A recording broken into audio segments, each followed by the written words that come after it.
what's happening in the district races this year. Jim Carley from District 30 is in the house, and we'll talk to him today live on The View from a Pew on KTIA. Let's get it started. Ha! Let's get it started in here. Let's get it started. Ha! Let's get it started in here. Yeah. Let's get it started in here.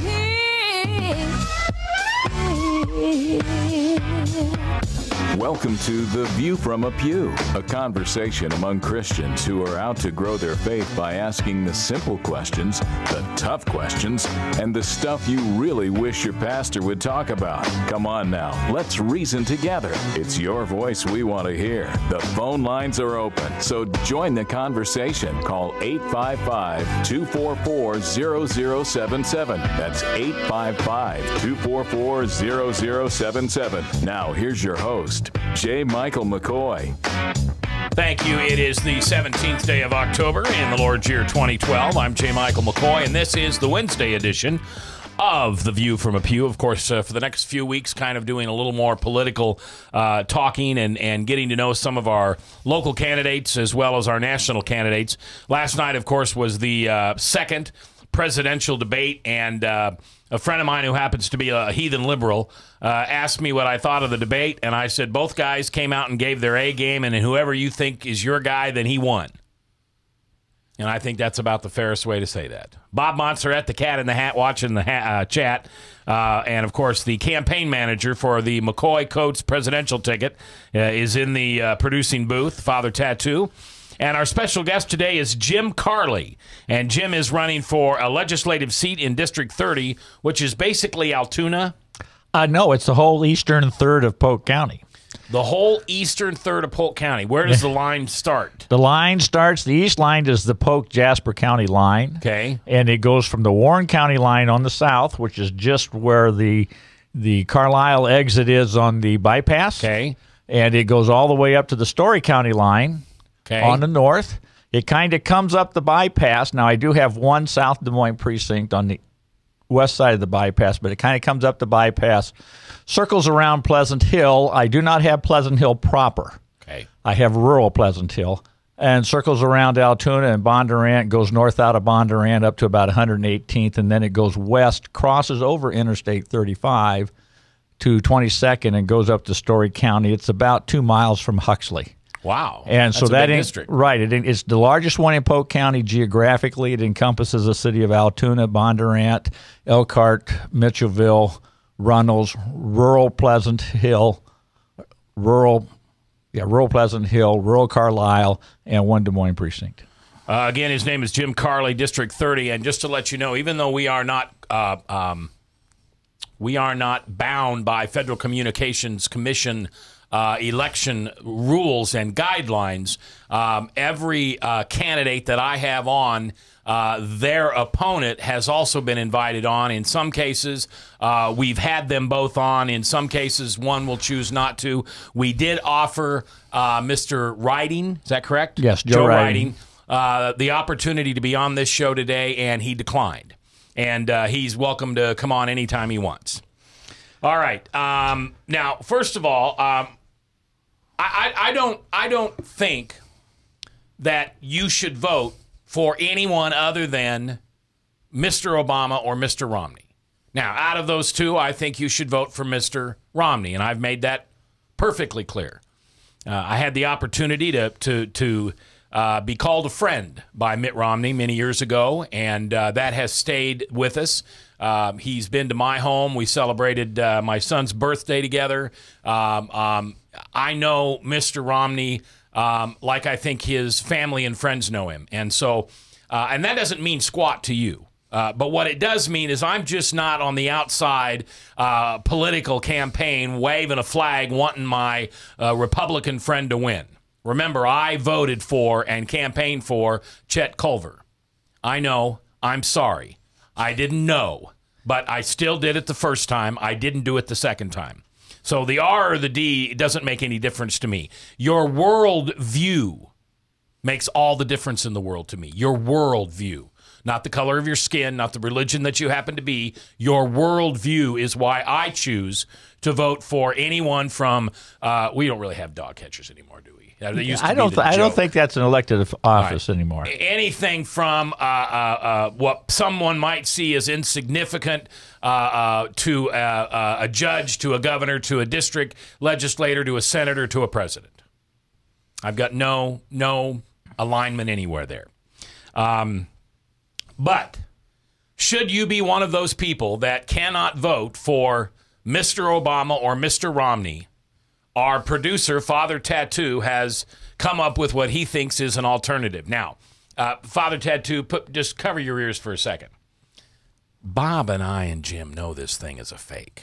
We're not really running for office, but we're humoring the boy, okay? I mean, he really gets a kick out of doing stuff like this, and he's really good at it. And this way he can put on his resume, campaign manager for presidential candidate 2012. So anyway, Father Tattoo, go ahead and play your latest ad that you've done here for the McCoy Coates campaign. No. No? Nope. Just carry on. Just carry on. Will you play it at some time for Jim so we can see it? Oh, I suppose. Okay. Jim, you might want to put your headphones. Obama's health care plan, he forced businesses to pay for abortions. Under Mitt Romney's instituted health care in the state of Massachusetts, they allowed for up to a $0 copay in state-funded abortion. J. Michael McCoy has never voted for or signed into law any pro-choice bill. How is Paul Ryan going to help reduce the deficit? He doesn't know. He hasn't checked the numbers. Barack Obama and Joe Biden have effectively quadrupled the deficit. Tom Coates is a proven fiscal conservative whose business is debt reduction. Don't call it a comeback, but this team is going to be moving forward. J. Michael McCoy and Tom Coates.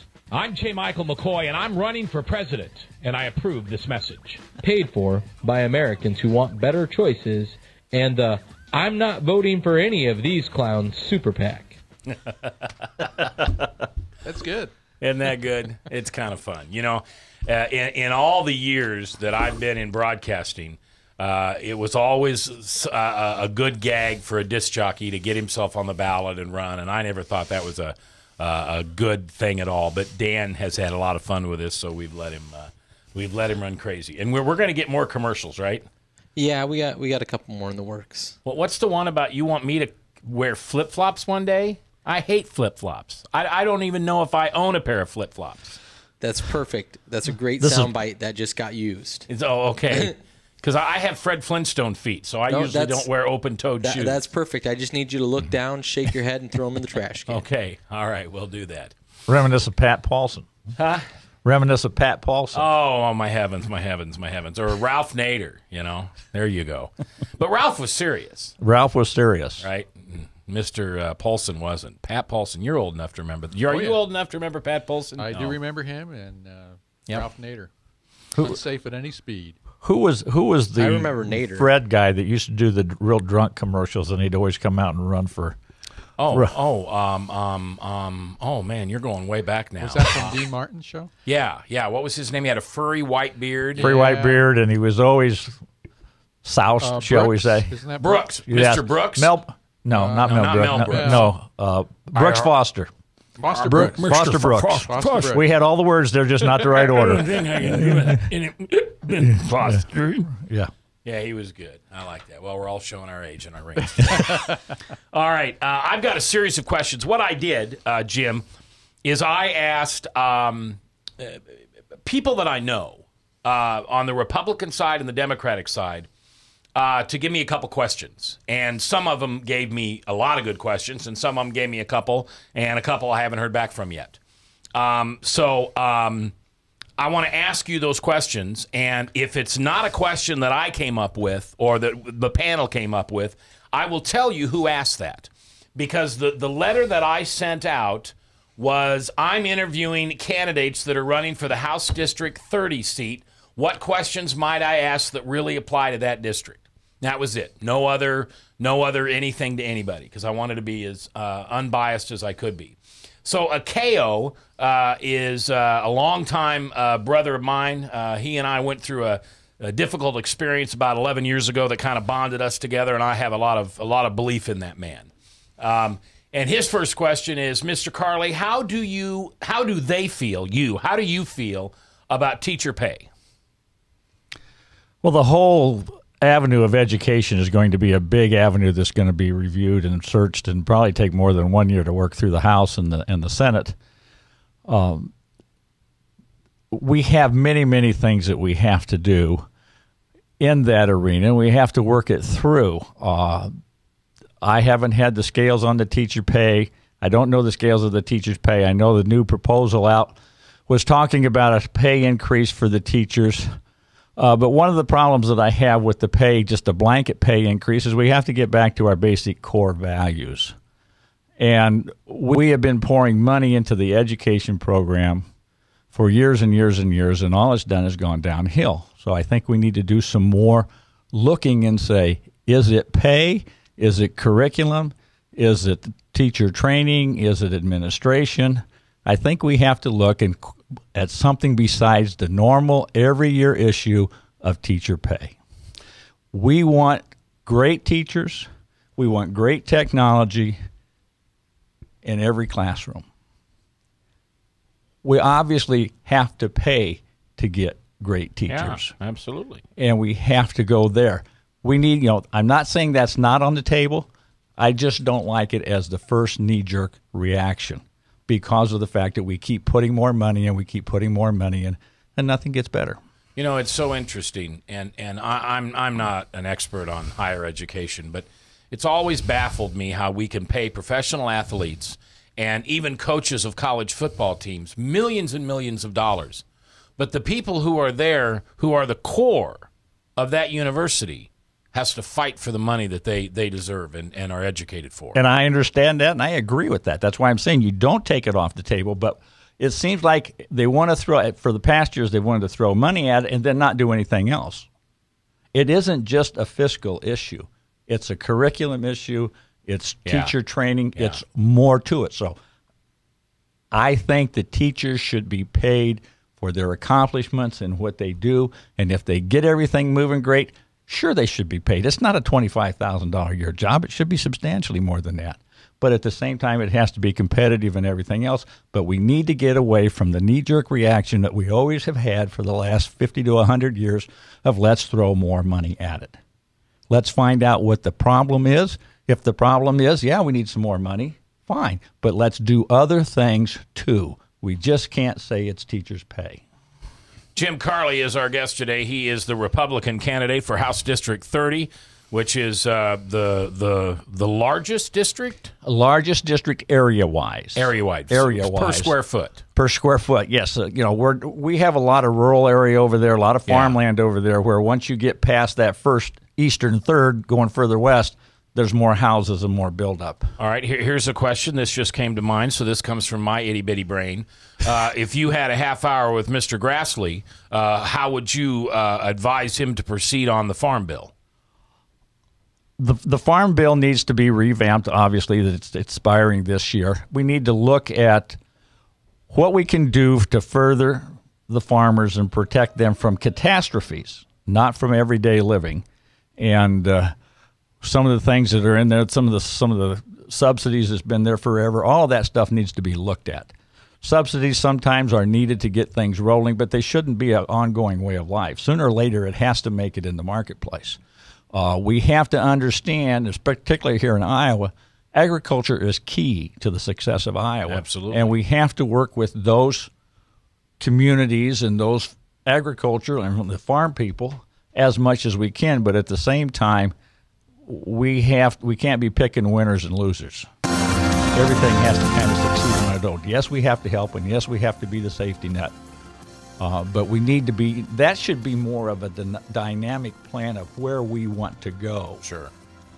That's what the farm plan should be, what the agriculture bill should be, is a plan of where we want to go. Jim Carley's my guest, House District 30 candidate on the Republican side. If you've got a question you want to ask, you can call it in at 1-855-244-0077. You can jump on the chat with Bob Montserrat. You can throw it on my Facebook, however you want to get it to me, and I'll ask Jim for you. Today, live on 99.3 KTIA, Iowa. From the RE/MAX Real Estate Concept Studios, this is Webcast One Live. Drug and alcohol addiction slowly steals a person's identity, tearing away pieces of their life little by little until one day it seems like the hope of a happy future is gone and there's no chance of getting it back. Here at St. Gregory Retreat Centers, we can assure you that there is hope. Our unique approach to recovery begins with the understanding that the dysfunction and damage caused by addiction can be overcome, not just dealt with. Don't let another day go by. Call St. Gregory today.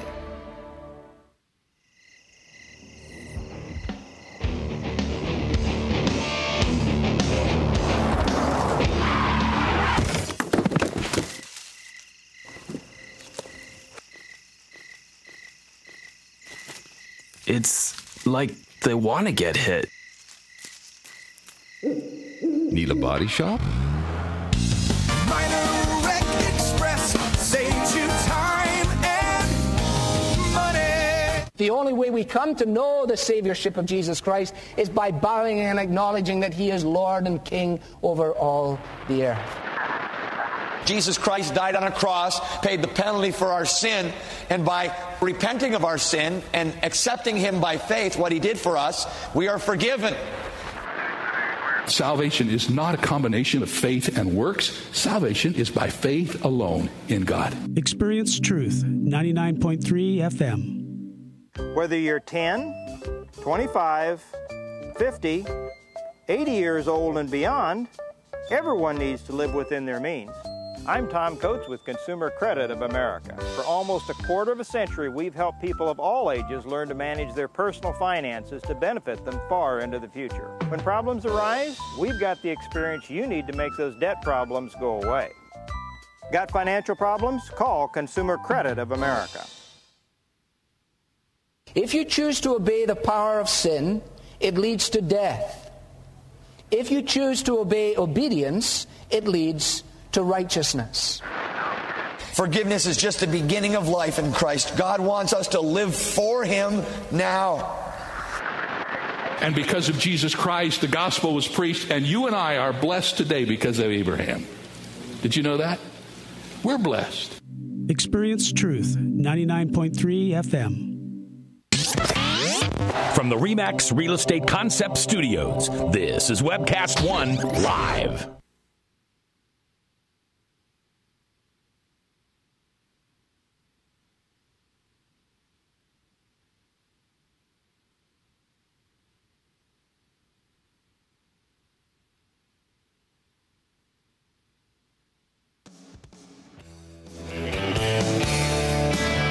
Have you ever been told you're not a good enough Christian? Well, we have too.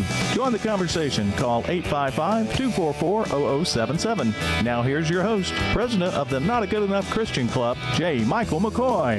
Okay, welcome back. 21 minutes after 3 o'clock on this 17th day of October in the Lord's year of 2012. I'm J. Michael McCoy, and my guest today is Jim Carley. He is the Republican candidate for House District 30, which is Warren County north to Story, Jasper County line to about Pleasant Hill. Fair? Pretty close. Just in Pretty visual? Close. All right. Yes. And I've got questions here that come from all different sources. This one off of the chat. How do you plan to work with locally elected officials when elected? Well, I plan to work on with them very closely. I plan on being at city council meetings. I plan to always, obviously I can't go to every city council meeting because when I look around, I have like 6 communities in there, and they all like Monday nights. Yeah. But I think on a rotational basis, I'll be around to them to talk with them of what we are doing and find out what they would like us to do. At the same time, the phone's always there. The door's always open to communicate with those folks because they need to know what's going on, and they have every right to question us and work with us. But it's a team effort that we have to work with. I'm just one level. There's the county level, and there's the city level. We're all at different levels, and it's a team effort to get things done, and nobody should be surprised, and neither should I be surprised by anything that happens in any of the communities. That's the only way we can represent people fairly in the State House when things come up is if we know what's going on in those communities, and the only way we're going to know what's going on in those communities is to have that established communications. All right. This question coming from Brad Zahn. Ask them about union issues. The governor has suggested that all state employees contribute 20%, and would you impose that upon yourself as a legislator? Yes. Okay. Yes, I would impose that upon myself. All right. This question comes from the chat.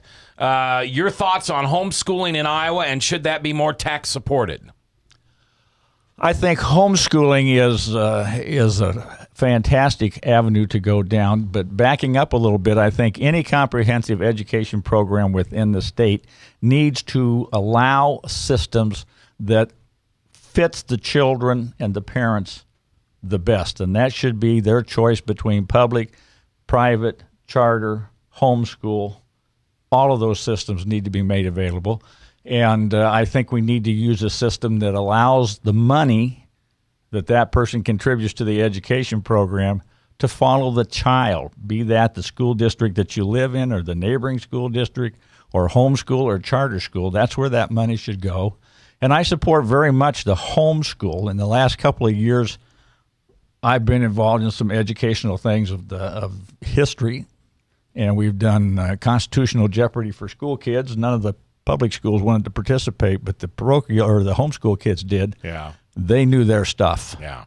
Every association I've had with a high schooler, shall we say, or even younger than that was homeschooled, they knew a lot more information. And for years and years, the stereotype was, well, they don't get the social skills. They don't get the social. That's not true. Yeah, that's true. That's not true. They are more socially adept than those in public schools, and it's because they follow mom around all day long. They engage in adult conversation. They listen to adult conversation as well as engage in it, and they're picking this stuff up better. And I think homeschooling is great, and I think there should be a way that is funded if that's what the parent thinks is the best way to go for that child. All right. Now, I don't want to put words in your mouth, Yes. but did I hear you say a little bit that the school district that this person lives in should go in and make sure that the child is learning things correctly? No, I didn't say that. Okay. There are several methods. You have to make sure that the education is being done. There are several ways of doing that. That is one of the methods of doing it, where the school within the school district that homeschooler lives in can come in and they have to look at charts and data and tracking because whoever's doing the teaching has to track all that stuff. Okay. There's another system that you can use too, and I don't know the name of that, but it's where you basically hire someone on your own to come in. They're all validated. They all go to that. I think they all go to that school system or they go to the state so that it's being tracked that, in fact, there is schooling going on. Okay. And so, yes, that happens. What I'm talking about is the money should follow the child. I think it's ridiculous or not fair if you're paying your school tax to your local school district and then you're either homeschooling or you're sending them to a Christian school. You're paying twice. Yeah. And I don't think that's right. Yeah, Father Tattoo likes that. Yeah. Jim Carley is our guest, Republican candidate for House District 30. His opponent, Joe Riding, was invited to be on this debate and declined. If you are a candidate or you are representing a candidate and you want to get him on this program before the election, just call me. Go to my Facebook, find me, tell me you want to talk to me, and we will immediately find time to get you in before the election day. What's your position, Jim, in the economic incentives by the state to attract new business and obviously expand jobs within Iowa? That comes from ACAO again. What is that? Is that District 16? ACAO's district? Yeah. I'm not sure what ACAO's district Okay, anyway, is. ACAO Samad. Say that again. Okay. What do you think about small business? How do we expand a small business, economic incentives for small business to expand job creation? Well, there's a lot of things that we can do on that. First off, we all have to understand that government can't create jobs other than state jobs. Government can't create them, but what government has to do and should do is create an environment that allows entrepreneurs and business to expand. And that's a couple of different things. That's getting your taxes in the right order. That's being steady and consistent, and not making abrupt changes, because when an entrepreneur goes to expand, he's looking at a long-term picture, a long-range picture to advance that out, to get the people in, to get them trained, to get them going. And then if you change the playing field 6 months into that, he's kind of toast. And I think that's a lot of the problems that we've had at the national level, where we've had high unemployment and job loss, is Washington has been anything but stable. And we have to make sure that we have that stability in the systems here. We need to get rid of regulations that drag down business. We need to get rid of red tape that just is a waste of money. And we need to allow these people to expand and to grow and to make that atmosphere there. Now, sometimes we have to do tax incentives to get them going, but that should be at a minimum. The biggest thing that we have, as far as I'm concerned, is the people of Iowa. I'm a lifelong Iowan. I love Iowa. The only time I've been out of Iowa was when I was in the service. And that was a good thing, because I got to see other parts of the world and other parts of the nation. And the folks in Iowa are pretty special. They're cool. They have good work ethics. They have good training. And they're just different. And you really don't realize it if you've never been out of here. And we need to actively be selling our assets to those out of state that want to start business and expand, and to those in state to keep them here. We need to let them know that we're going to pursue everything we can to create the best business climate that we can possibly create right here in Iowa. Does that, Mr. Carley, include continuing the wind energy support that the president and the governor needs to agree on, so the wind industry in Iowa can continue? Yes. Subsidies and things like that? We have to take a look at all the subsidies. We don't get new technology without trying to help them get going. Where I have problems with subsidies is when they go on forever. Yeah. And so we need to be very, very careful what we do. We want to throw subsidies at things that are feasible, that we're not going to lose our money on, like we did with Solyndra. And we need to kind of be the nudge. The whole purpose behind those subsidies is to be the nudge to get people to use them. Yeah. Once they start using them, then the marketplace takes over. And that should be a very, very limited time period. I've always heard that when we want something, we subsidize it. When we don't want it, we tax it. Well, a lot of people think that, and that has been the case for a long time. But what we have to be careful of is we don't want to be the crux. We don't want taxes to be the crux that holds the business up. I don't have a problem with initially on the R&D and that kind of stuff. Look at the cars. I don't know how many people in here can remember the 73 oil embargo, but I can. I lived on the East Coast at that time, and it was a day's wait to wait in line to get 5 gallons of gas. Yeah, I remember that. And they came out with the 4-cylinder engines, and those were the worst running cars I'd ever been to. When the light changed to green, you floored it, and one car got through. That was back then. That was back then. But look at it now. Both of my sons have recently bought new cars that have 1.6-liter engines in them, and they outrun my truck. Yeah. And we would not be where we are had we not done some of that subsidy work. Yeah. But it should not go on forever. There needs to be a picture there. Say, okay, we're going to do this for 5 years. If it's not ready to go into the marketplace, then maybe we need to take a better look at it. All right, tough question. It just came between the 5 inches between my ears.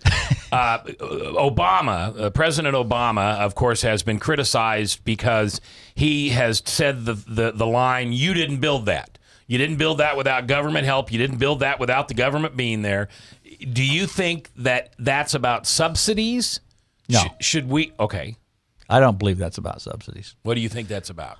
I believe he just wanted a scam to play. Okay. Because he's never worked for it. He's never been an entrepreneur. Right. You don't understand what entrepreneurs go through or business managers go through till you've been one. And he's never been one.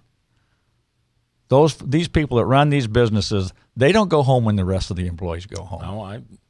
No, when I was the store manager, I didn't go home when the rest of the people went home. Yep. And he's never experienced that. and they work hard, and they put their own capital on the line.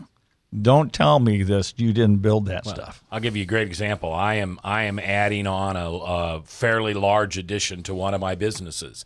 I got my paycheck today from that business. It's half because my partner and I said we can't pay ourselves the full salary this week. We need to make sure we've got money to pay the contractors to finish the patio that we're building.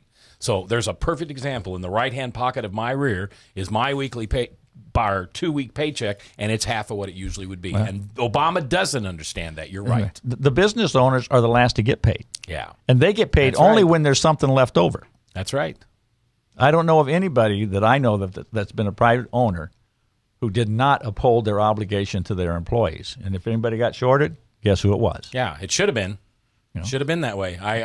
But unfortunately, I've known a lot of business guys who pay themselves first, and I could quote their names, and you'd say, well, they're out of business. Yeah, that's why. That's right. That's why they are. All right, we're going to take a break here. Jim Carley, House District 30, is our guest today. Do you have a website? www.carley4iowa.com. Carley, FOR? Yes, FOR. For Iowa. Right. That's website, and the same thing for Facebook.com. Okay, CarleyForIowa.com. Yeah, check him out on Facebook. He's got a face for Facebook. So, and if you've got questions, you can throw them on the chat. Do you have any questions yet coming in on the chat? All right, they are available there. You can also call 1-855-244-0077. Otherwise, I've got many questions from both Republican, Independent, and Democrats. The next one is going to come out of Governor Branstad's office. Oh, boy. Yeah, so that'll be the next question. And we are so happy you decided to join us this afternoon. Whether you're listening to this live or watching this on a podcast, we thank you for listening. I love my job, and I couldn't do it without you. Right here on WebcastOneLive.com and locally at 99.3 KTIA, Iowa.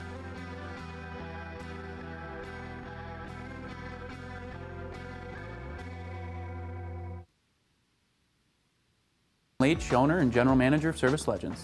I brought along a couple of the home comfort heroes. Hi, I'm Tammy Wells. I am Nick Wondershad. I am administrative manager. I am the senior technician from Service Legends. It seems like every good thing, when you feel it to the bone that it's good, there's a lot of hard work put behind it.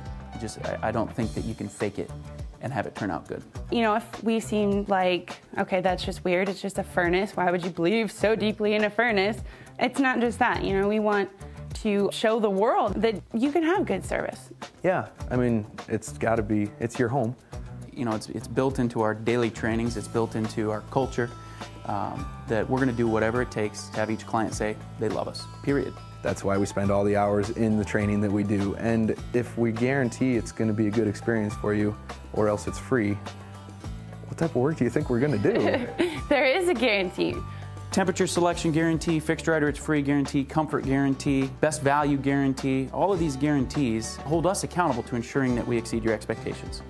And if for whatever reason we'd fail and we can't make it right, we guarantee all of those guarantees with a 100% money back guarantee.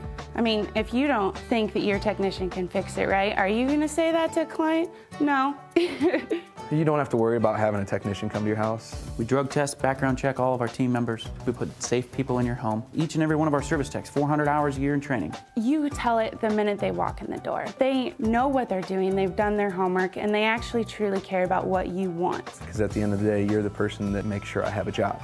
They're going to be listening. They're going to want to know what your challenges are. Then they're going to come and give you options, and you get to choose. If I'm there to help and I make it easy and painless, I did my job right that day. Well, when it comes to your comfort, safety, and your family, you know, you don't necessarily go buy the most expensive, but you get the most bang for your buck. Oh, it's worth it, because there's a lot of people that will find a way to get it to work right now and then leave and then come back, charge you again, and the cycle just repeats itself. So when I'm out there looking at the furnace, I want to find why it failed today. How can we change the part today with something that you're not going to have to worry about? Is it worth changing the part today? I mean, you can put a lot of money into a furnace. I can fix parts all day. There's good job security in that for me. But is it the right thing for you? I get a lot of the phone calls of after the technicians are there. They're just in awe. They're like, wow, you guys are great. I mean, I don't even know what to say. You guys are great. Everything you did was perfect. It was great.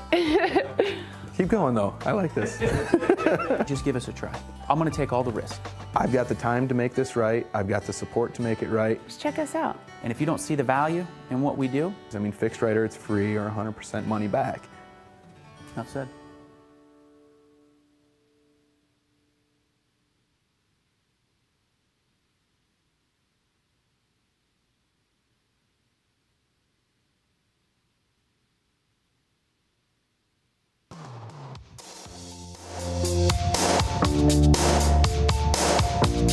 If you sit in the back pew or the front pew, it's your voice we want to hear. The phone lines are open, so call 855-244-0077. Now, here's J. Michael McCoy. 3:38, 22 before the top. Salem Radio Network news at the top of the hour, and then True Blue starring Michael Mudloff from Westkirk Presbyterian Church. You know, I got to stop saying that. He doesn't like that I say starring. Starring? He doesn't like that I say starring Michael. Hosted by Pastor Michael Mudloff from Westkirk Presbyterian Church. So if he'd just send me the money that I asked for, I'd say it exactly right.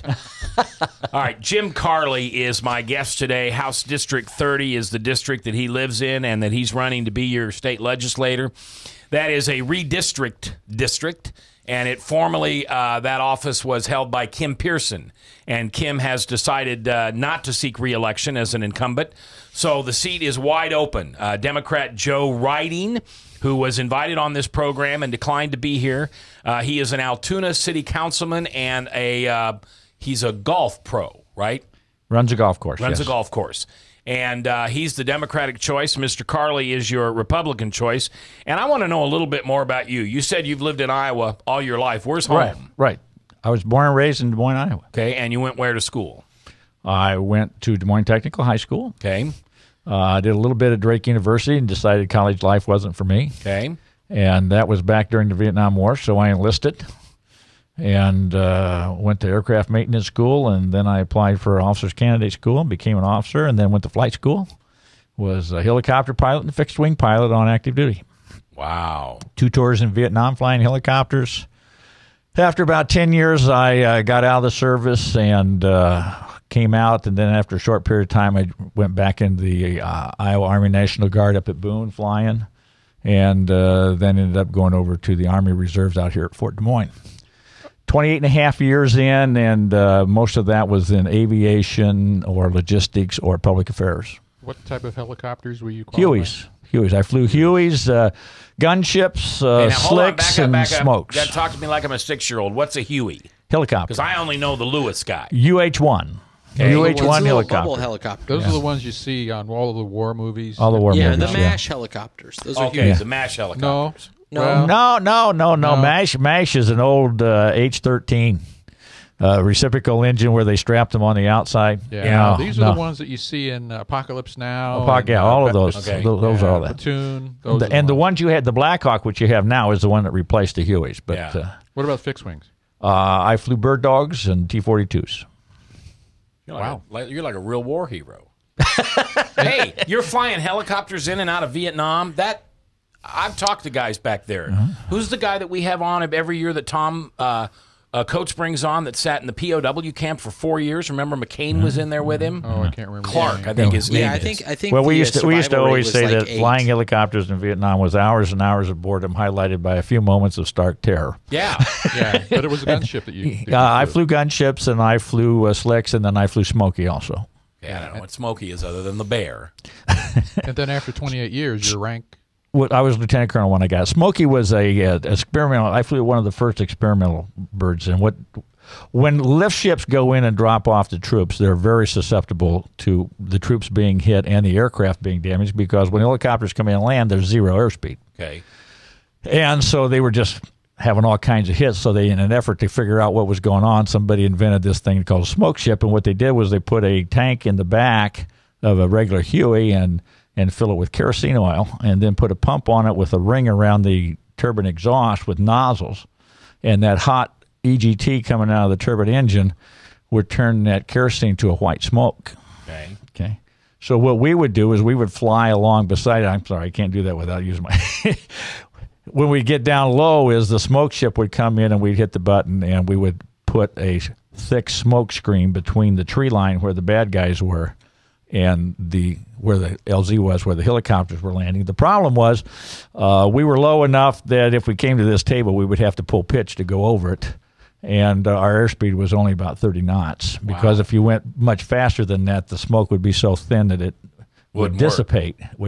So the real bad part about that is you then became the target. And were you ever shot down? It got really exciting. Okay.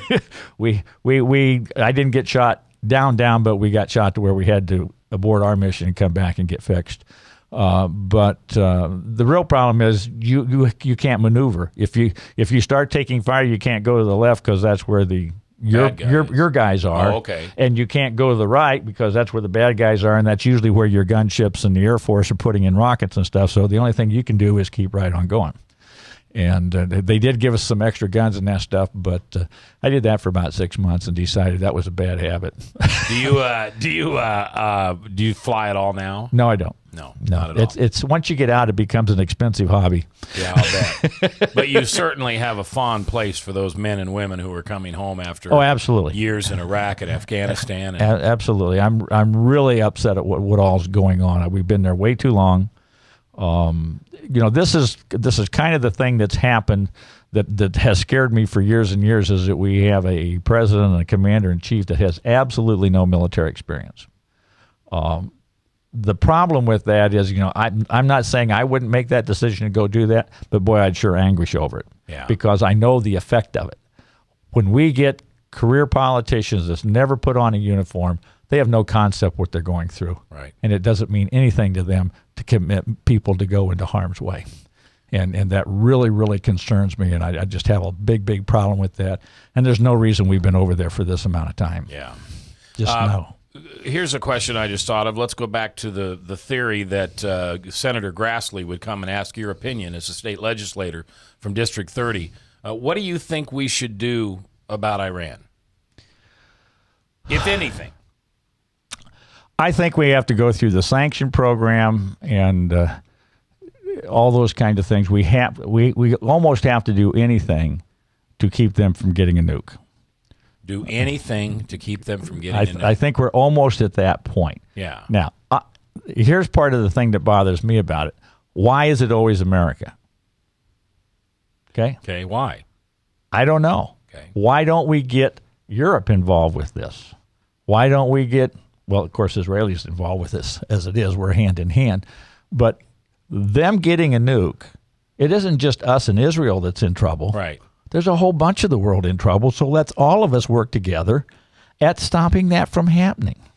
Here, and this is more of a comment than a question, so you don't have to comment on it, but I don't know how someone who is of Jewish persuasion could ever vote for Obama.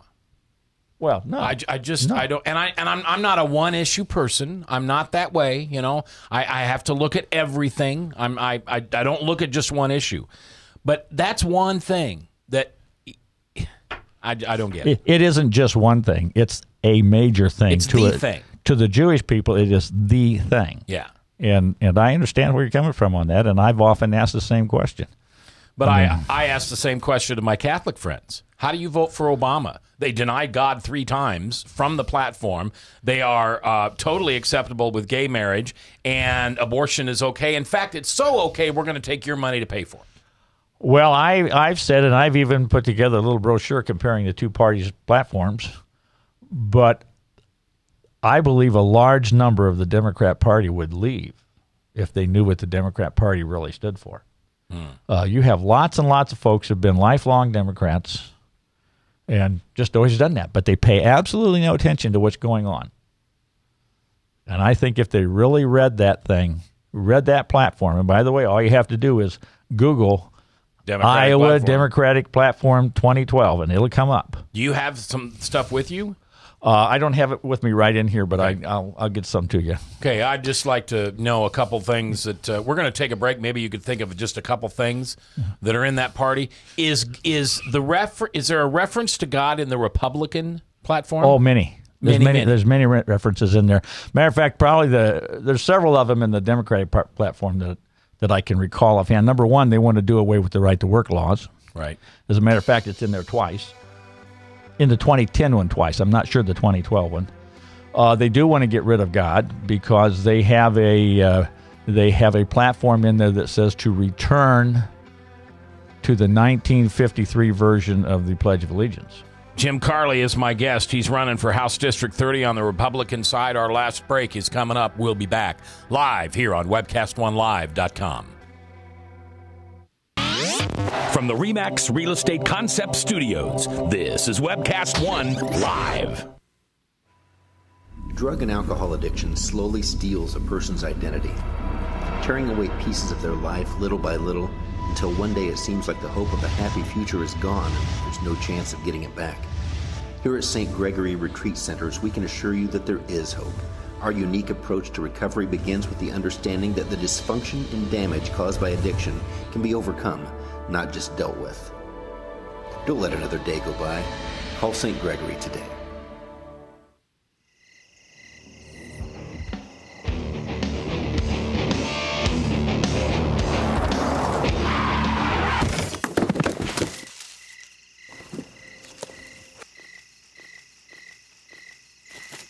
It's like they want to get hit.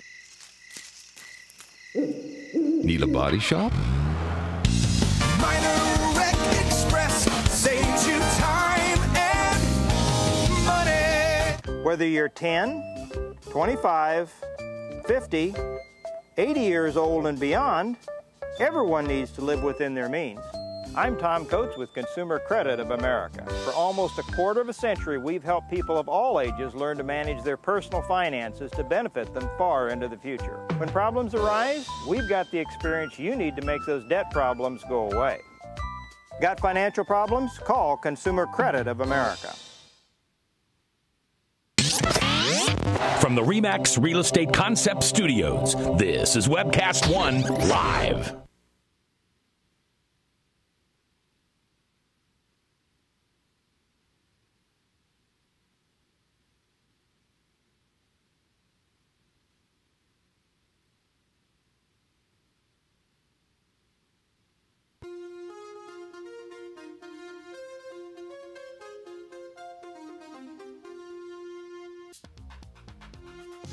Come on now, let's reason together. The phone lines are open, and it's your voice we want to hear.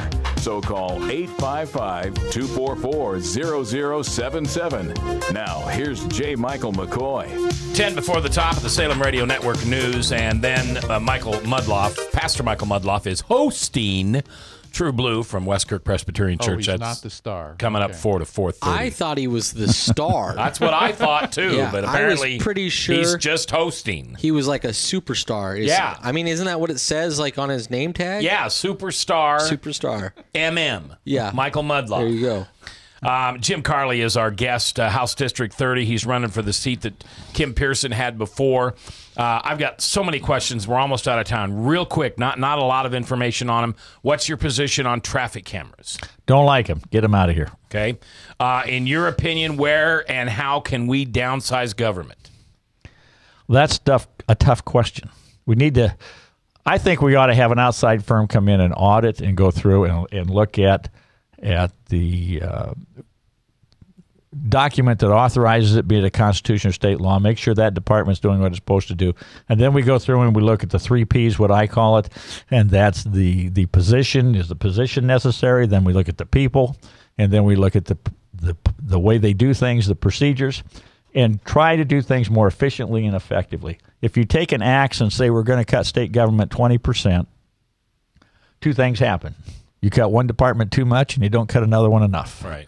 I think we need to have a systematic approach to where we go through and we get it to where it's at their peak performance level and they can achieve what they're supposed to do. Just like a fine-tuned machine. Exactly. Now, and, go ahead. Go ahead. You finish. And we need to be doing this on a permanent recycling program. You know, in other words, if there's 10 departments, you do one department, you go to the next, you go to the next, and when you get done with Department 10, you come back to Department 1. Yeah. And you keep doing it because the more you do it, the more you ingrain it into the people there. But secondly is we change administrations. And every time you change administrations, you have new department heads. Right, and so you have a constant training type situation, and everybody needs to know that this is what we're going to do, and then we get it down to where it just works like a fine-tuned machine. You know, it's not like private industry. You know, if you're running your radio station here and if you don't turn a profit, you got everybody in the back room trying to figure out what do we have to do. Right. Government doesn't have that avenue, and while the rest of us are home sleeping at night, it's reproducing right. for no reason. And so we have to keep it under control. Well, didn't I just hear, and don't quote me on this, that Iowa just came out with their new numbers, and Branstad has us $461 million above, with a surplus of $461 million? I don't like the word surplus. Okay. We have more money than what we've had in some time. Okay. Iowa is starting to turn. The reason I don't like the word surplus is we have 3 or 4 emergency funds established that are established by law, require a certain percent of fundings and that to go into. Under the Culver administration, those funds all got depleted. Right. And it took us 2 years to get that in there. Yeah. The House worked real hard, and we've gotten that back in there. And a lot of people keep saying, well, Iowa has a surplus, Iowa has a surplus. No, they don't. They have funded those emergency funds. Right.